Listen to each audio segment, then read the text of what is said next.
So you've completed your homework assignment. You're about to render everything out to be able to upload to the School of Motion homework locker. The only question is, what codec do you choose? There are a lot of options within After Effects, but we'd like to show you how to use Adobe Media Encoder for the perfect review codec in both size and quality. So how do you do this? Select your composition, go to the composition dropdown, choose Add to Render Queue or hit Control M. And one option that is commonly used, and you may have used it in the past, is the animation codec. It's found right inside After Effects. We want to avoid the animation codec because it creates very large files for client review. As a test, we'll go ahead and do it and we'll show you what it actually turns out to be. We're including audio here, so we say OK.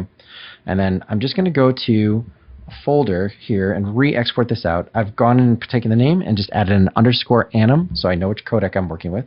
I'll hit save. We're going to go ahead and render. We'll take a look at the size and then I'll show you another option. Now that that's all done and rendered, let's right-click on Output Module, Reveal and Explore, and you can see we've got 586 megs, over a half a gig. So what other options do we have? Again, we can come back to our composition, go to Composition, and either add to Render Queue or hit Control M. And then right now, what we'd love to do is to find something called H.264. But if we go to QuickTime, first off, we don't see an H.264 option in our format, but maybe that's because it's buried underneath QuickTime. And if you used to use After Effects several years ago, it actually used to be.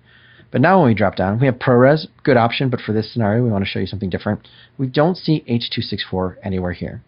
So what do? I'm going to cancel and hit cancel again.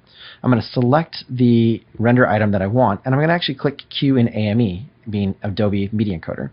So I will warn you, if you're opening this up without actually having Adobe Media Encoder open, it will take a little bit the first time it opens up. But once you do, you can see that Adobe has sent over the render queue item.